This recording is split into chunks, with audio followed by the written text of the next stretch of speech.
시작.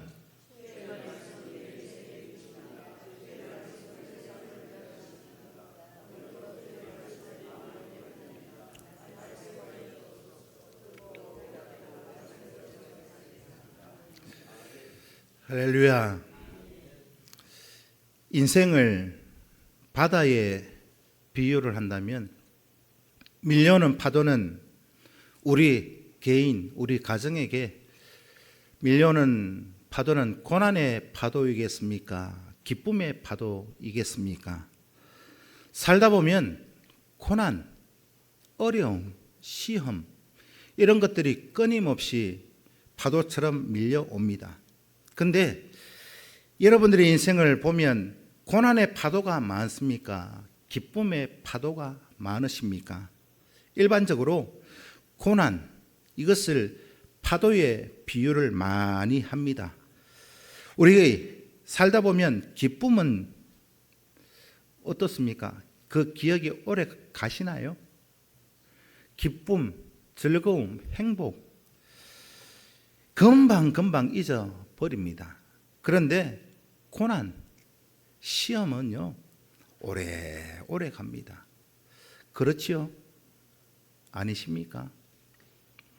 어쨌든 인생 우리가 살다 보면 끊임없이 고난의 파도가 밀려옵니다. 하나가 지나가면 또 하나가 나오고 산 넘어 산. 참 우리의 인생이 고난이 끊이지 않는 우리 인생인데 이것을 어떻게 행복하게 기쁘게 즐겁게 살아갈 수 있겠습니까? 오늘 이것도요 우리에게 주어진 어찌 보면 고민거리잖아요. 어렵고 힘든 이 삶을 어떻게 기쁘게 즐겁게 행복하게 살 것인가, 이거 우리가 어떻게 할 수 없습니다. 저도 해보니까요 안 되더라고요. 그러면 이 고난의 세월 이것을 어떻게 기쁨으로 바꾸고 즐겁게 살 수 있을까? 이게 저와 여러분 우리 일반적 보편적 다 고민거리라고 저는 생각을 합니다. 그렇게 될 수 있다면 우리 인생은 정말로 행복하게 살 수 있을 것 같습니다. 고난, 시험 바뀌지 않고 끊임없이 세상은 나에게 그렇게 파도를 밀어붙입니다. 내가 거기에서 어려움을 만나고 고난을 만나고 시험거리를 만났을 때 이 어려움 중에도 내가 기쁨으로 사느냐, 행복하게 사느냐, 어떻게 생각해 보면 내가 조금 노력해서 약간의 어떤 가능성은 있기는 합니다. 전혀 없는 것은 아니죠. 오늘 야고보서 오늘 본문을 읽었습니다마는 이 야고보서 전체 이 본문의 내용의 흐름이 이것입니다. 첫째는 고난 중에 있는 성도들을 향해서 야고보 그가 성도들을 위로의 말을 하고 있습니다. 또한 격려하고 있는 것이 성경 야고보서입니다. 야고보서나 또 뒤에 있는 베드로 전후서나 보면은요 동일하게 똑같아요.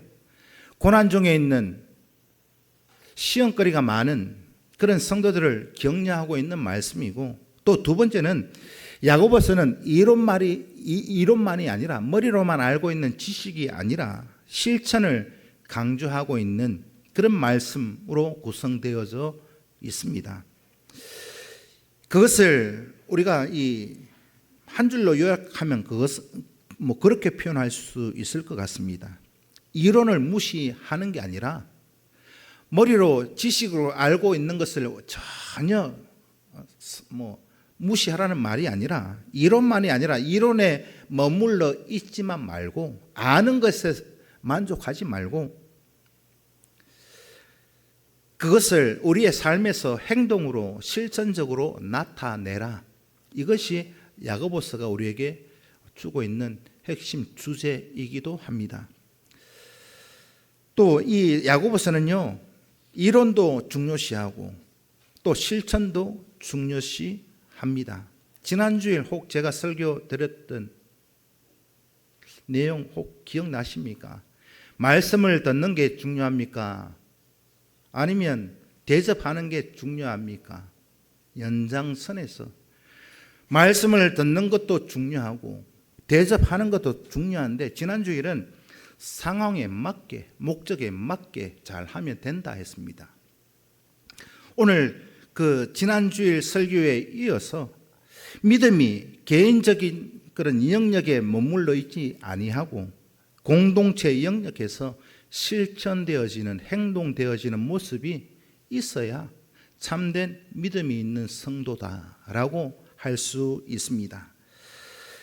그리고 이 본문은요, 고난을 당하고 있는 성도들을 향해서 격려하고 또 위로하면서 머리로만 지식적으로 알지 말고 생각만 하는, 그래서 마음 먹고 생각하는 것에서 그냥 머물러 있지 아니하고, 이걸 한 줄로 설명드리면 안전뱅이 신앙이 아니라 일어서서 걷고 뛰고 활동하는 그런 믿음의 그런 모습을 보여라 하는 겁니다. 행동으로 실천하는 그런 신앙이 되어질 때 참된 믿음의 성도로 자라갈 수 있다, 그렇게 말씀드릴 수 있습니다. 혼자만 그렇게 이기적으로 신앙생활을 하는 이들도 있지요. 나만 잘 믿으면 된다. 그런데요, 나 하나 잘 믿는 것, 거기에서 플러스해서 공동체 전체가 잘 믿을 수 있도록 내가 본이 되는 그런 삶을 살아내셔야 된다는 겁니다. 공동체 안에서 우리가 믿음의 신앙을 어떻게 잘 실천하는가, 오늘 이 야고보서는 총체적인 믿음을 우리에게 말씀하고 있습니다. 오늘 본문의 초점은 이것입니다. 고난이 끊어지지 않는, 파도가 밀려오듯이 끊임없이 파도치고 또 치고 산 넘어 산인 이런 세상 속에서 우리가 믿음을 지킬 때 어떻게 기쁨으로 행복하게 이 신앙의 맛을 알고 믿음 생활에 그런 즐거움을 가지고 살아갈 수 있느냐. 야고보서 이 첫 번째 문제 주제가 바로 이것입니다. 고난 중에 있는 성도들을 향해서 격려하고 있지요. 고난 가운데 우리가 기쁨으로 믿음을 지키면서 어떻게 하면 그렇게 살아갈 수 있을까? 이것이 오늘 핵심 주제인데 1절부터 4절까지는요. 인내를 온전히 이루라. 인내를 온전히 이루라. 오늘 이 야고보서는 야고보가 흩어져 있는 12지파에게 보내는 편지라고 1절에서 말씀하고 있습니다. 편지를 보내는 야고보는 자신을 이렇게 소개하고 있지요. 하나님과 주 예수 그리스도 종. 누구의 종요? 하나님과 예수 그리스도의 종이다. 그렇게 자신을 소개하고 있습니다. 여기서 야고보 자신이 믿는 믿음이 무엇인지를 정확하게 포인트를 찍어서 고백하고 있습니다. 그 믿음 안에서 자신의 역할이 무엇인가를 고백하지요. 그게 종입니다. 종. 하나님과 주 예수 그리스도의 종이라고 말합니다. 자신의 역할 또 그 사명이 무엇인가를 말씀하고 있습니다. 하나님과 예수 그리스도의 종이라고 하는 이 말 속에는요, 자기의 사명이 정확하게 알고 있지 않으면 고백될 수 없는 말입니다. 분명히 자신이 어떤 존재인가, 어떤 사명과 어떤 모습으로 누구 앞에 서 있는가를 확실히 알고 있는 고백. 또 동시에 성도들을 향해서 보면은요, 지금 야고보가 편지하는 이 편지의 권위가 어디에 있는가를 보여주고 있습니다. 자기를 소개하는 말 속에 종이라고 또 소개하면서 이어서 자기의 영적 권위, 또 자기의 사명, 자기의 역할, 이런 것까지 다 세세하게 포함해 주고 있습니다. 여기에 오늘 본문에 등장하고 있는 이 야고보 누구일까요? 성경을 읽다 보면 동명이인이 참 많이 있습니다. 야고보, 이 이름이 굉장히 자주 나오는데 본문의 야고보는요, 예수님의 동생 야고보입니다. 예수님의 동생. 예수님이 살아 계실 때는 형제로 이렇게 자라다 보니까 메시아로 믿지 않았습니다. 오늘 본문 기록을 한 이 야고보가요, 예수님을 형으로 그렇게 부르면서 메시아로는 믿지 않았습니다. 근데 언제 이 야고보가 예수를 그의 주로 메시아로 그리스도로 고백했느냐? 예수님이 십자가에 죽으시고 부활한 그 사건을 본 다음에 우리 형이 정말 메시아구나. 그때부터 믿음이 들어가게 되었던 인물입니다. 자기 형님인데 한번 여러분들 생각해 보십시오. 우리 형님이 하나님이라고 하니까, 형님이 하나님의 아들이라고 하니까 여러분들 같으면 믿어지실까요? 안 믿어질 것 같은 게 당연한 것 같습니다. 그러다가 예수님이 부활하시는 사건을 보고 또 성령을 보내주신 그 성령을 받고 난 이후에 그것을 깨닫고 믿게 된 사람이 오늘 본문을 기록한 야고보입니다. 예수를 믿은 후에 예루살렘에서 믿음의 중요한 지도자가 되었던 것을 보게 되어집니다. 사도행전을 보면은요, 그 15장에서 이방인의 할례 문제로 예루살렘에서 총회가 열립니다. 집에 가서 사도행전 15장을 한번 읽어보세요. 거기에 읽어보면은요, 이스라엘 이 예루살렘 이 교회 안에서 총회가 모입니다. 우리 교회로 따지면 공동의회가 열려진 거지요. 어떤 문제로 열려졌느냐? 할례를 받는 문제로 총회가 열렸습니다.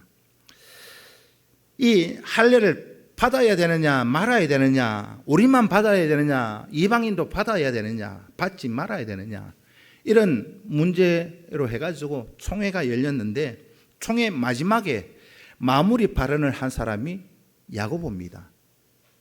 우리도 뭐 교회에서 회의를 하든지 기관에서 회의를 하든지요, 여러분들 그런 경험들 있으시잖아요. 어떤 회의 마지막에 이것저것 내가 다 들어보니까 어떤 한 사람이 딱 나와가지고 정리하는 사람이 있죠. 내가 다 들어봤는데 이건 이거고 저건 저거다, 이렇게 한마디 했는데 그 한 사람의 말 한마디 때문에 회의가 끝나는 경우 보셨나요? 저도 이제 뭐 노회 이렇게 가서 회의하다 보면은요, 이 뭐 안건들에 따라서 마지막에 나와서 누가 한마디 딱 했는데 거기에 가타부타 뭐 토를 달 수 없게끔 만드는 분이 계세요. 그러면 그 사람의 권위가 어때요? 인정할 만합니까? 인정을 못합니까? 어떤 회의든 마지막 부분에 와서 뭐 발언을 했는데 그 한 발언 때문에 모든 회의가 결정이 다 나버리는, 이 사도행전 15장에 보면 야고보가 그런 권위를 가지고 있던 믿음의 지도자였습니다. 모든 사람들이 다 동의하고 제청하고 그렇게 마무리 지었습니다. 이것은 무엇을 얘기할까요? 어떤 회의에서 감롯 뭐 얼박을 따지는데 다 한마디 뭐 한 사람이 나와서 딱 하니까 모두가 잠잠해요. 조용하고 그렇게 합시다, 동의 제청 뭐 그렇게 결정되었습니다. 이 권위 여러분들 한번 생각해 보십시오. 얼마나 이 한 사람의 권위가 대단하겠습니까? 사도행전 15장에 보면 야고보가 예루살렘 총회에서 그런 모습을 보이고 있는 인물이었습니다. 그러니까 이 야고보서가 예루살렘에서 어떤 권위를 가지고 있는지 충분히 미루어 짐작해 볼 수 있지 않겠습니까? 그때 이방인의 할례 문제를 가지고 이 총회를 연 사람, 소집을 한 사람, 그가 누구냐? 사도 바울입니다.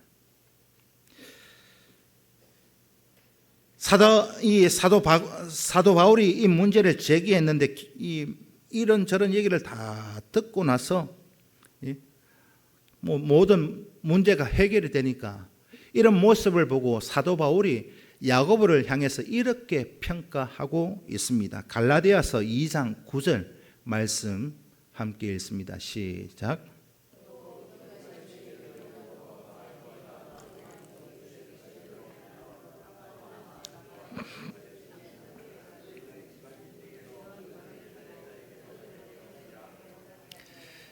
예루살렘 총회에서 열리는 이 모습을 보고 사도 바울이 야고보를 평가한 내용이 이 갈라디아서 2장 9절 말씀입니다.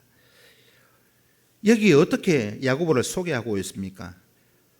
이게 기둥같이 여기는 야고보와 게바와 요한, 이렇게 이름이 순서가 나열되어져 있습니다. 기둥같이 여기는 야고보. 이 예루살렘에서 어찌 보면 이 영적 위치 권위가 어디에 있는가? 어찌 보면 이 야고보는요, 게바, 그러니까 베드로보다 요한보다 먼저 인정해 줄 만한 사람이 야고보다. 누가 인정해요? 사도 바울이요. 야고보는 흩어져 있는 이 12지파에게 편지를 했다 하는데, 이 12지파는요, 사도행전 후반부에 가면 이 예수 믿는 것 때문에 고난받고 핍박받으니까 다 뿔뿔이 흩어집니다. 고난 가운데서 믿음을 지키려고 애쓰는 그런 성도들이 피신해서 가면서 고난 가운데도 도망을 가는 입장인데도 그들은 그냥 숨어 있는 것이 아니라 도망을 가는 순간에도 하나님의 말씀, 이 복음을 전하고, 또 안디옥에서 이방인의 교회가 세워지고, 그리고 지중해 연안에 또 성도들이 흩어져 있습니다. 이 흩어져 있는 지파 12지파, 그러니까 이 12명, 이 12지파, 이 사람들이 모두가 누구냐? 믿음을 지키기 위해서 피신해 있는 사람들에게, 피신해 있고 도망가는 신세니까 얼마나 그 삶이 어렵겠습니까? 믿음을 지키려고 발버둥치는 그런 모습들. 그래서 이 중동 지방의 이 성지 순례 하는 그 코스를 가면 카타콤 해가지고 특히 요즘은 트리키에라고 하죠. 거기에 보면은 바위에 구멍을 뚫어가지고요, 거기 살았던 그런 흔적들이 많이 있습니다. 믿음을 지키기 위해서, 말씀대로 경건하게 살기 위해서 피신해 있는 사람들, 바위를 구멍을 내려면 얼마나 힘이 들까요? 바위 안에 굴을 파고 거기 들어가서 믿음 지켜내는 그 12지파들에게 편지하고 있는 겁니다. 고난 가운데서 믿음을 지키려고 하는 이 성도들 12지파, 그들에게 편지합니다. 이 믿음의 사람들이 어려움을 당할 때 야고보가 뭐라고 말하느냐? 어떻게 대응하라고 그렇게 가르치고 있느냐? 2절에서 시험을 당하거든 기뻐하라 합니다. 2절에서요, 여러분들 같으면 시험거리가 널려져 있고 고난 중에 있는데 기뻐하라 합니다. 고난을 당하고 시험거리가 널려져 있는데 어떻게 기뻐할 수 있습니까? 여러분, 오늘 이 본문 2절에는요, 시험을 당하거든 온전히 기쁘게 여기라. 여러분, 여기에서 나오는 이 시험이라고 하는 게 다른 말로 하면 고난이잖아요. 이 학교에서 치는 시험하고 딱 이렇게 대비를 해도 틀린 말은 아닙니다. 여러분들 학교 다닐 때 시험을 치면 기분이 좋습니까? 스트레스 받습니까? 시험을 한 번도 안 쳐보셨어요? 학교에서? 나는 시험 기간만 기다려지더라. 늘 전교 1등 했으니까. 그런 분 계십니까? 저도 전교 1등은 한 번도 해본 적이 없어서. 여러분, 시험을 앞두고 있으면요, 한결같이 모두가 다 스트레스 받습니다. 기쁜 거예요? 없어요. 누가 시험 만들었나? 1년에 한 번만 시험 보지. 1학기 중간고사, 기말고사, 2학기 중간고사, 기말고사, 또 고등학교 올라가면 뭘 그리 모의고사를 매달 치는지. 시험 기간만 되면 스트레스 받잖아요. 여러분, 이렇게 얘기하니까 여러분들 좀 가슴에 와닿지 않는 것 같은데, 운전면허증을 따려고 시험 보잖아요. 떨립니까? 안 떨립니까? 말씀 좀 해보고 있어. 예?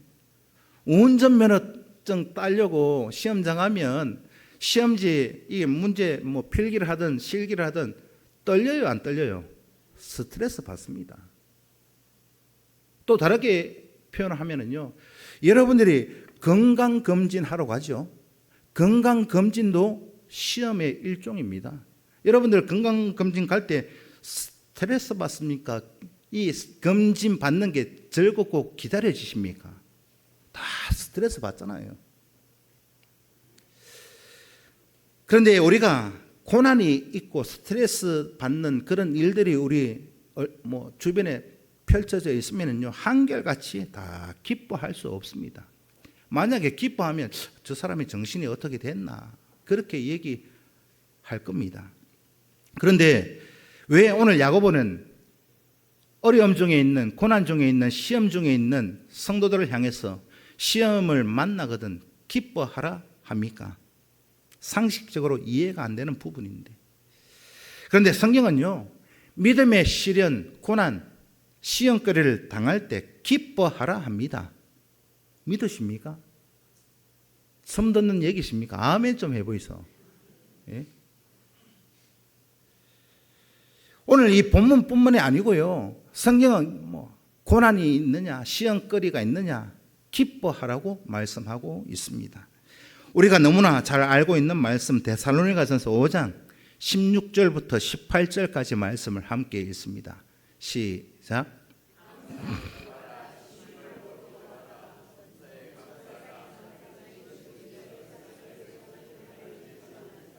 뭘 해요? 범사에 뭐 한다고요? 감사하는 겁니다. 이 세상은 고난이 끊어지지 않는데, 산 넘어 산이고 하나 참 해결하면 또 하나가 터지고, 여러분들 자동차 운행하시는 분들, 야, 한 몇 년 다니다 보면 하나 고쳤는데, 야, 좀 괜찮겠지 싶은데 또 하나 고장 나잖아요. 연세에 있으신 분들, 야, 내 육신이 좀 아파가지고 병원 가가 치료해가 좀 나았다 싶은데 딴 게 또 아프잖아요. 이런 어려움 중에 여러분들 기뻐하실 수 있습니까? 야, 이 가다가 내 돈 있는 거 다 병원 갖다 주겠다. 어떻게 모든 일에 다 감사할 수 있는가? 힘든 일도 고난도 다 기뻐하라. 기뻐하실 수 있기를 축복합니다. 시험을 당할 때 기뻐해야 되는 이유가 뭐냐? 왜 성경은 어려움 중에 있는 성도들을 향해서 어렵고 힘든데 기뻐하라 하느냐? 그 이유를 말씀하고 있습니다. 오늘 본문을 보면은요, 3절에 너희 믿음의 시련이 인내를 만들어내는 줄 압니다. 믿음의 시련이 무엇을 만들어내요? 인내를 만들어냅니다. 어려움이 있을 때 그것 때문에 인내를 내 속에서 만들어낸다. 믿음의 시련이 왜 우리에게 고통입니까? 왜 두려움입니까? 우리의 삶이 정말 하루하루도 참 마음 편하게 그래 할 수 없는 형편이 우리 모든 성도들 가정에 있잖아요. 참 이거 하나 기도 제목 응답 받으니까 또 이런 기도의 제목이 생기고, 가지 많은 나무에 바람 잘 날이 없다고. 그런데 왜 우리 인생을 그렇게 살면서도 왜 기뻐해야 하느냐? 인내를 만들어내니까. 그래서 인내, 우리가 얘기 참 많이 들어보잖아요. 인내를 만들어낸다. 인내가 무엇입니까? 인내, 사전적인 의미는 이렇습니다. 사전을 찾아보니까 인내는 괴로움이나 어려움을 참고 견디는 것. 괴로움이나 어려움을 참고 견디는 것, 그것이 인내다라고 사전은 말하고 있습니다. 우리 안에 인내가 있으면요, 어려움도 이기고 또 괴로움도 견디고 참을 수 있고, 그런데 힘은 들 수 있다는 말입니다. 그래서 믿음의 시련이 만들어내는 인내에는요, 특별한 것이 있습니다. 인내가 만들어지면 특별함은 자동적으로 따라오게 되어 있죠. 인내, 너무나 많이 들었는 말입니다.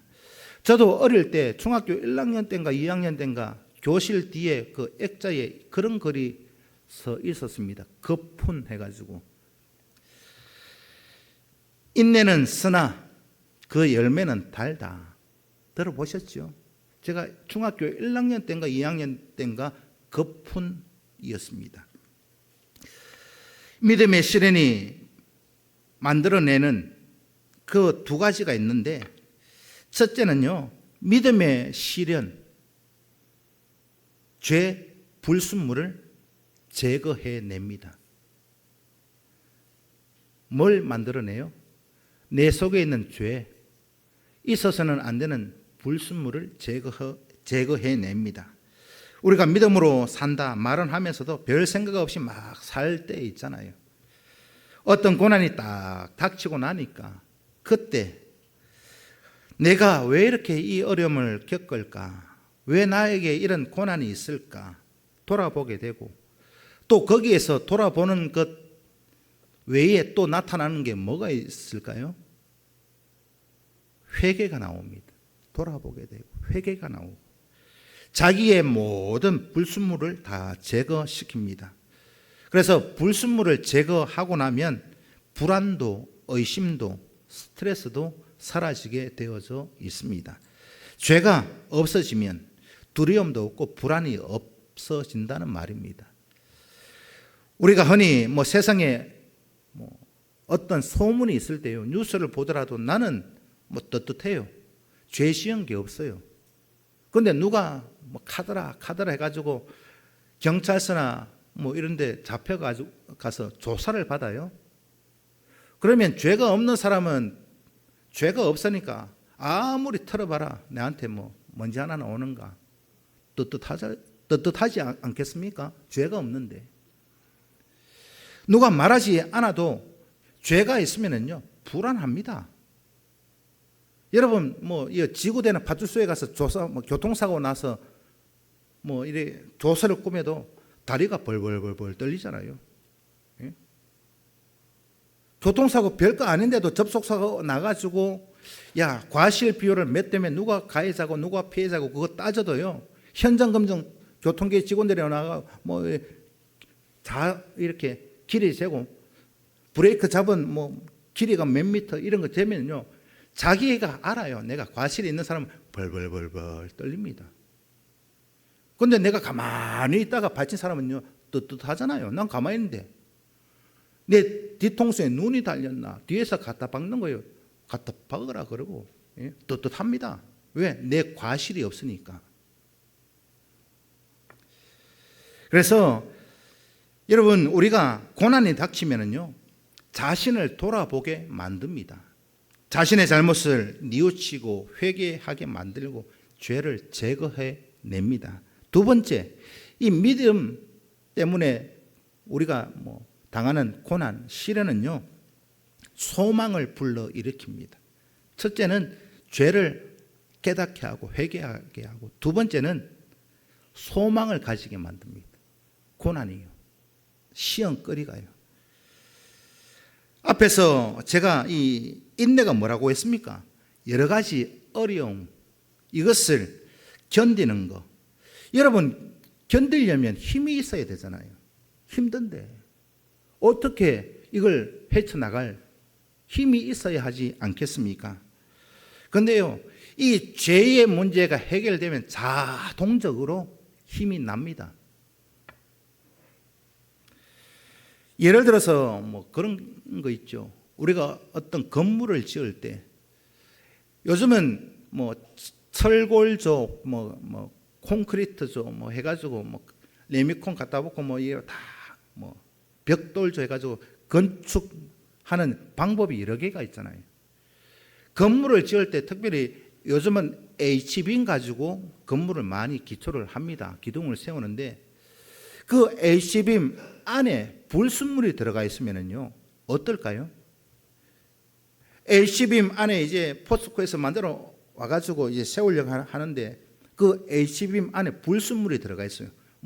돌멩이가 들어가 있든지 나무가 들어가 있든지 하면 들어가 있는 부분은 그 강도가 그대로 나올까요? 약할까요?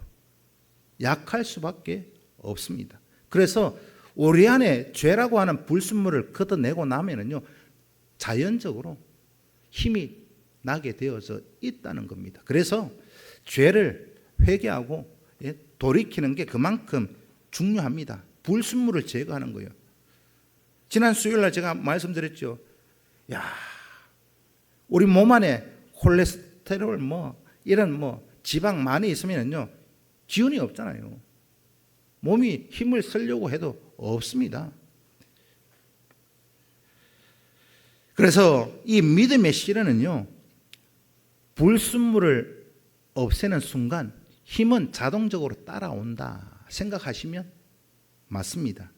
믿음의 실현, 그래서 우리의 영적인 그런 불순물들을 다 제거한 다음에 힘이 납니다. 그 다음에 이 힘이 얻어지는 것, 거기에다가 우리의 믿음 안에 소망이 들어가면은요, 뭐가 들어가요? 소망만 들어가면 인내할 수 있습니다. 우리가 인내라고 하면은요, 막 견뎌야 되고, 막 힘들고, 막 얼굴이 찌그러지고, 이런 것을 인내라고 생각하시는데, 그런 모습 가운데 소망이 딱 들어가면 어떻게 되느냐? 인내가 고통이 아니라 기쁨이 되어지는 겁니다. 여러분, 종종 도박하시는 분들 있죠. 도박하시는 분들. 왜 이 도박에서 빠져나오지 못하느냐? 왜 나오지 못할까요? 그들에게 소망이 있기 때문입니다. 내가 10번 잃어도 한 번은 딴다. 한 번 따봤거든요. 10번 잃고 한 번 따봤으니까, 야, 내가 이거 한 번 따면 다 내 손해본 거 다 망가야 된다. 그 소망이 있으니까요, 도박을 못 끊어요. 여러분, 상식적으로 생각해 보십시오. 10번 잃고 한 번 따는데 돈이 남아 돌겠습니까? 소망을 못 버리니까요. 10번 잃고 한 번 따면 결국은 패가 망신하는 것밖에는 없습니다. 그래서 소망이 들어가면은요, 인내가 고통이 아니라 기쁨이 되어지는 겁니다. 이것을 베드로전서 3장 15절은 이렇게 말씀하고 있습니다. 함께 읽습니다. 시작.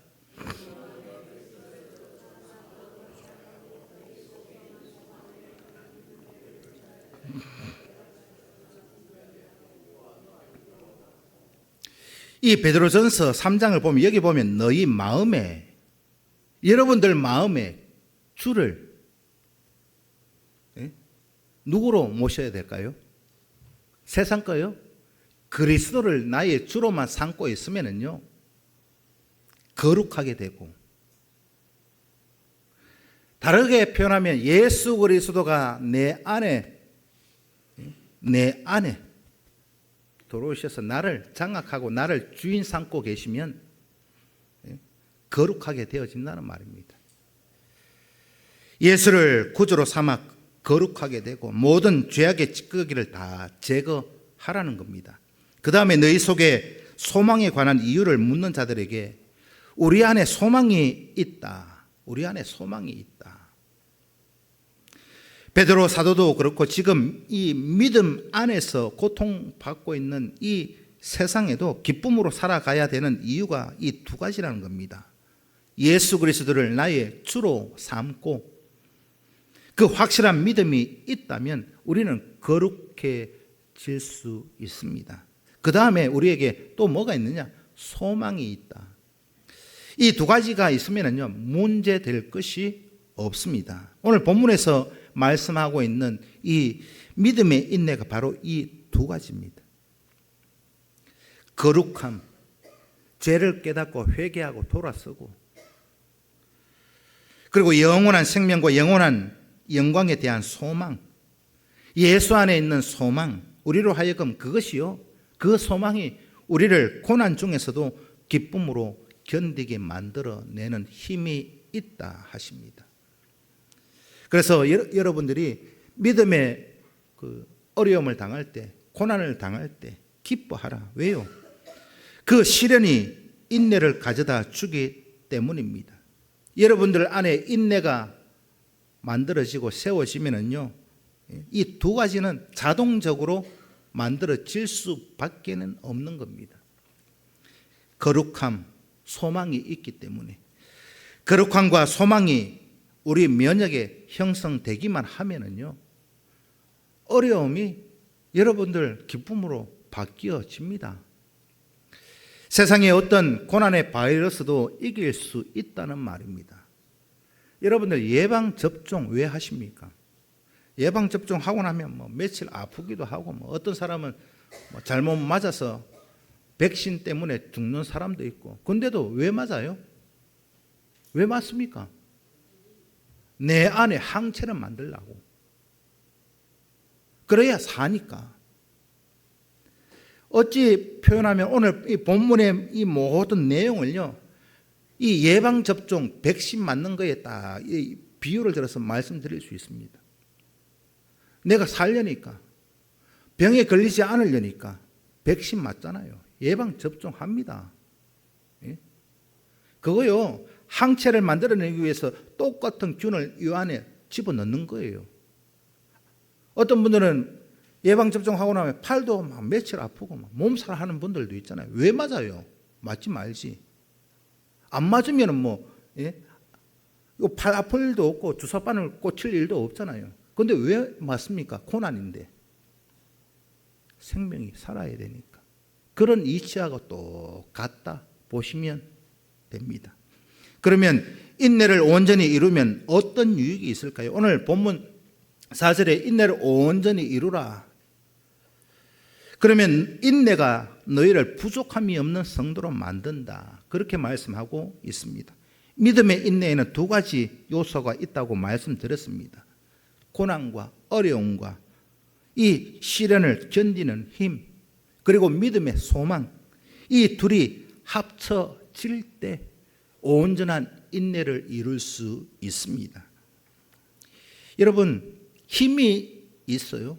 힘은 있는데 소망이 없습니다. 만약에 힘은 있는데 소망이 없다면 어떻게 될까요? 다르게 표현하면 여러분, 돈은 있어요. 돈은 참 많이 있습니다. 그런데 소망이 없어요. 그러면요, 어떻게 될까요? 이런 사람들은 흔히 우리가 얘기하기를 허무주의에 빠지게 되고, 또 자포자기하게 되고, 또 더 나아가면 방탕하게 되고, 더 나아가면요, 극단적인 선택까지 하게 되어져 있습니다. 돈도 많고 권력도 있는데 인생에 살아가는 의미도 없고 소망도 없으면요, 그냥 자포자기하고 그냥 될 대로 되라 포기해버립니다. 그거요, 인생 잘 될까요? 망치는 길입니다. 그런데 반대로요, 소망은 있는데 힘이 없어요. 그것도 잘 되지 않습니다. 이거는요, 다르게 표현하면 안전뱅이 신앙입니다. 소망은 있어요. 그런데 힘이 없어요. 움직일 힘이 없습니다. 아는 거는 많이 알아요. 성경 꿰뚫고 있습니다. 하나님이 이렇게 말씀하셔. 아는데 그것 때문에 소망은 있는데 육신이 움직일 힘이 없어요. 안전뱅이입니다. 그래서 소망은 있어서 말은 잘합니다. 그런데 힘이 없어요. 움직이지 않습니다. 야고보서가 실질적인 믿음을 강조하고 있는 그 이유가 바로 여기에 있습니다. 소망만 가지고, 말만 가지고 하지 말고 움직이고 힘 있는 성도가 되라. 그걸 말씀하고 있습니다. 그래서 온전한 인내가 우리를 성숙하고 거룩한 성도로 만들어냅니다. 그래서 시편 66편 10절은 이렇게 말씀하고 있습니다. 시작.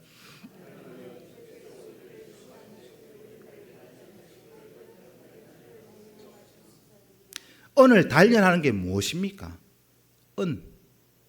은을 용광로에 넣어가지고 막 하면 거기에 불순물이 다 제거됩니다. 저는 용광로까지는 모르겠습니다만은 금세공 하는데 가보니까요, 이런 뭐 좀 간장 종지만한 거기에다가 금을 넣어가지고 용접기로요, 산소 용접기로 불을 쫙 쬐요.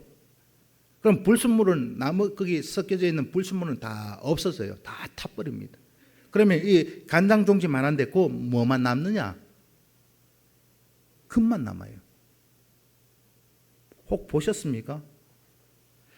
금 세공하는 데 가면요, 여러분들이 금 팔잖아요. 금 팔아가지고 그냥 있는 그대로 팔까요? 아니요. 또 녹입니다. 이런 종재기 같은데 앉아 용접기로 막 그러면 불순물을 다 타버립니다. 여러분, 이처럼 야고보서가 실질적인 그런 믿음을 가져라, 신앙생활 해라, 단련한다는 말이 그런 의미가 있습니다. 여러분, 우리가 금도 그런 거 있잖아요. 순금 99.9999, 18K는 75%인가 있죠. 14K는 50%인가 잘 모르겠습니다. 등급이 있잖아요. 고난이 우리에게 모든 죄악을 다 제거하고 이제는 순수하게 예수 그리스도를 구주로 삼아 거룩하게 만드는 그게 고난입니다. 그 다음에 에베소서 4장 13절은 이렇게 말씀하고 있습니다. 시작.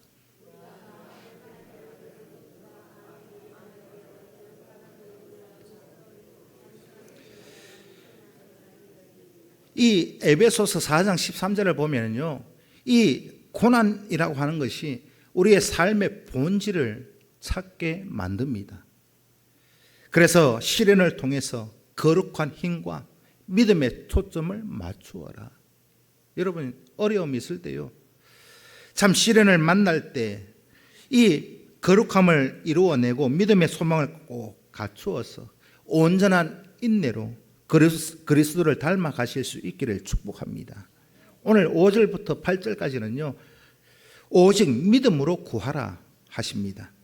믿음의 시련이 우리의 인내를 온전히 만든다. 지금까지 제가 설명해 드렸습니다.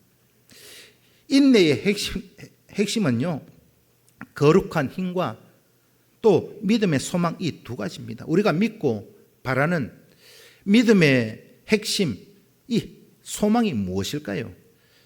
여러분들이 어떤 시험을 보더라도 100% 합격한다는 보장만 있으면요, 시험 칩니다. 100% 보장만 있으면요, 합격한다는 보장이 있으면 시험 안 볼 사람이 누가 있습니까? 보장이 없으니까 시험 치기를 꺼려하는 거죠. 시험에 합격한다는 보장이 있으면 포기하지 않습니다. 저도 그렇고요. 그래서 시험에 합격한다는 보장, 그것은 다 포기할 사람이 아무도 없을 것 같습니다. 있으십니까? 오늘 연세 많으신 분들 80 넘어서 내가 운전면허 100% 합격할 보장만 있으면 시험 안 보시겠어요? 어떻습니까?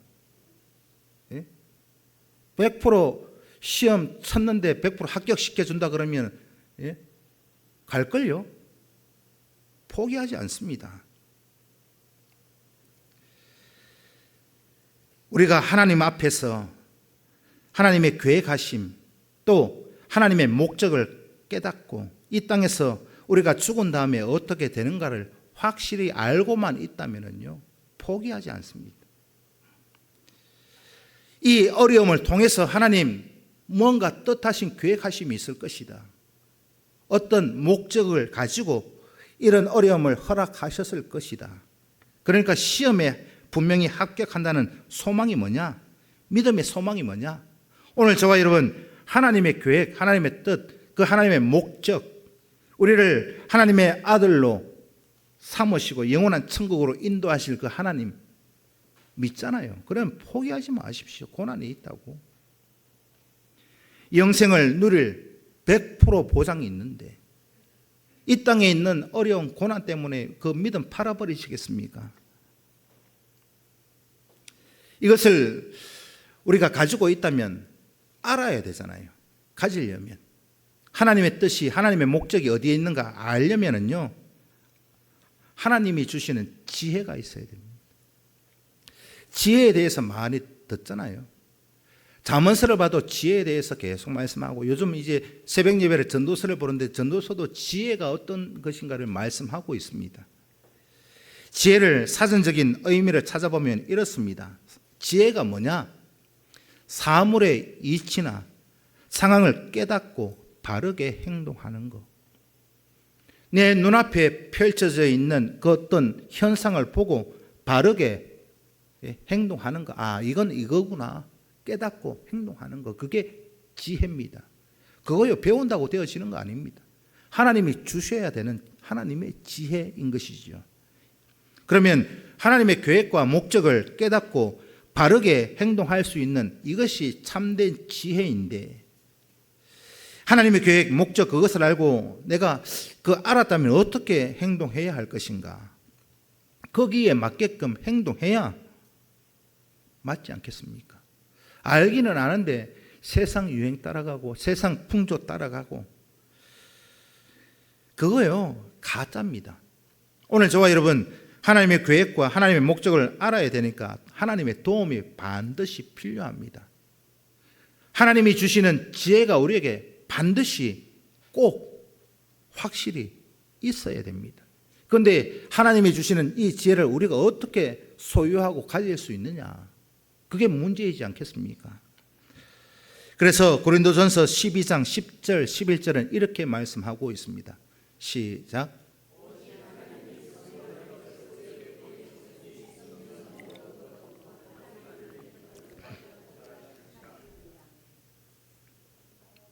사람의 일을 사람의 속에 있는 영 외에 누가 알리요? 이와 같이 하나님의 일도 하나님의 영 외에는 아무도 알지 못하느니라. 하나님의 계획, 하나님의 목적을 누가 아느냐? 성령 외에는 알 도리가 없습니다. 배운다고 되어지는 게 아닙니다. 성경을 꿰뚫고 있다고 성령 받는 게 아닙니다. 하나님의 영 외에는 알 방법이 없는데, 그래서 참된 지혜는 하나님께서 이 성령을 통해서 주시는 것이기 때문에 하나님 앞에 뭘 해야 될까요? 성령을 받으려면 기도해야 됩니다. 하나님은 기도하는 자에게 꾸짖지 아니하시고 주시겠다 약속해 주셨습니다. 이게 분명히 오늘 본문 5절에 약속하고 있잖아요. 우리의 부족함을 느낄 때, 고난과 시련과 시험 속에 있을 때, 이 고난을 내가 어떻게 해야 될지 모르겠다, 어떻게 될지 뭐 될 때라 되라, 포기하는 것이 아니라 이 어려움을 통해서, 고난을 통해서 하나님의 계획을 알고 하나님의 목적을 알아야 거기에 맞게 행동하지 않겠습니까? 그렇다면 하나님의 계획을 어떻게 알 수 있느냐? 몰라요. 모르니까 그것을 알기 위해서 하나님 앞에 기도하는 겁니다. 성령을 통해서만 아니까. 그러면 하나님의 도움을 구하는 사람들이 어떤 마음으로 하나님께 기도해야 할까요? 여러분, 기도 앉아있고 머리 숙이고 있다고 다 기도가 아니고, 그러면 중언부언할 수밖에 없습니다. 우리가 어떤 믿음 가지고 기도하느냐, 어떤 자세로 기도하느냐. 오늘 본문 6절에 무엇이라고 말씀하고 있습니까? 오직, 여러분들 한번 읽어보십시오. 자,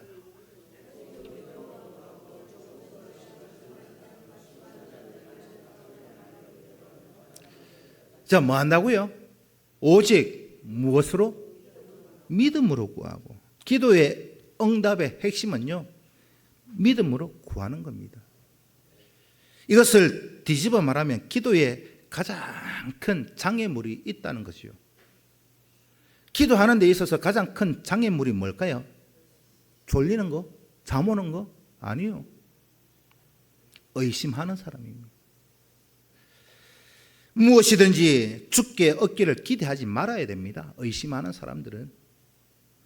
그렇게 하면서 6절에서 8절은요, 의심하는 사람들의 특징이 무엇인가를 기록해 주고 있습니다. 마음에 정한 목표도 없어요. 그렇기 때문에 욕망에 휩쓸려 세상 유행, 세상 풍조 따라갑니다. 목표가 없기 때문에 무엇이든지 집중할 수도 없습니다. 여러분, 어떤 목표가 있어야 집중하죠. 목표도 없는데 어떻게 집중할 수 있겠습니까? 따라서 의심하는 사람은요, 집중해서 기도할 수도 없습니다.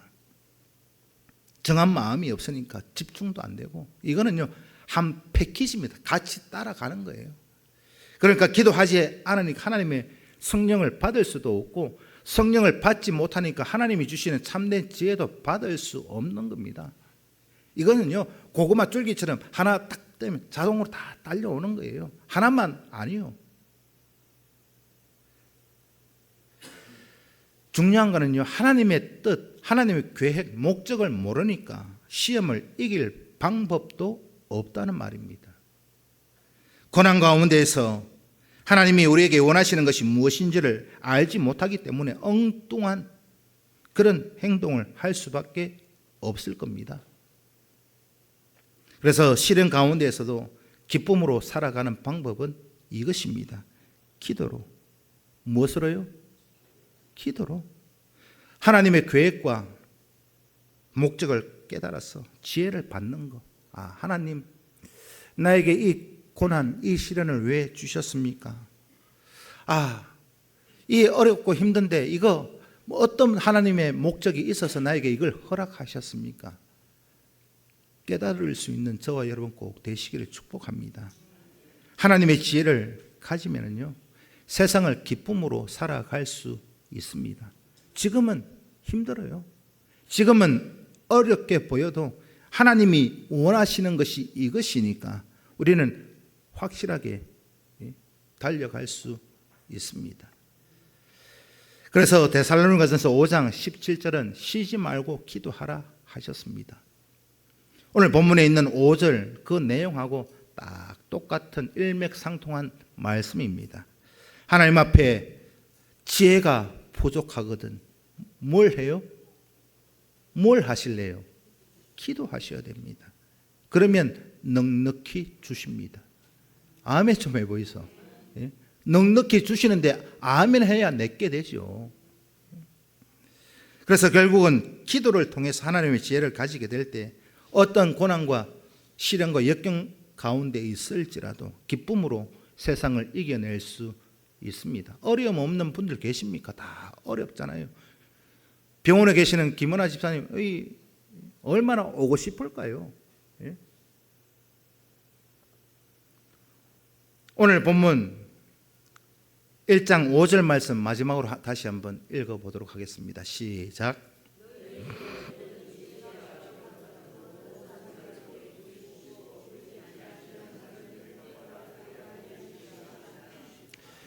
꾸짖지 않고 후히 주시는 하나님 앞에 구하시기를 축복합니다. 의심하지도 말고 마음을 꼭 정해서 오직 믿음으로 구하실 수 있기를 축복합니다. 수만 가운데 참고 견디고 인내하며 진심으로 또 전심으로 기도하시면 하나님이 주시는 지혜로 넉넉히 이기고도 남음이 있을 줄로 믿습니다. 오늘 말씀 결론이 그겁니다. 오늘 본문 말씀의 제목 뭐죠? 한번 읽어보십시오, 여러분들. 자, 시작. 그런 성도, 그런 우리 교회가 꼭 되실 수 있기를 축복합니다. 넉넉히 주시는 그 하나님만을 바라보고 시련의 파도가 밀려와도 그거요. 파도 타기 하는 사람들 보셨어요? 바다에 가면 어떤 파도가 와도 반대기 하나 가지고 파도 타잖아요. 물에 안 빠집니다. 그런 여러분들 믿음의 성도들 꼭 되셔서 어떤 시련이 와도 그것 때문에 좌절하거나 낙심하거나 시험 받지 마시고 늘 어떤 어려움과 그 고난이 있어도 기쁨으로 받아들이고 하나님 뜻대로 넉넉히 이기고 또 승리하게 하실 하나님만 바라보는 저와 여러분 꼭 되시기를 축복합니다. 기도드리겠습니다. 살아계신 아버지 하나님, 하나님이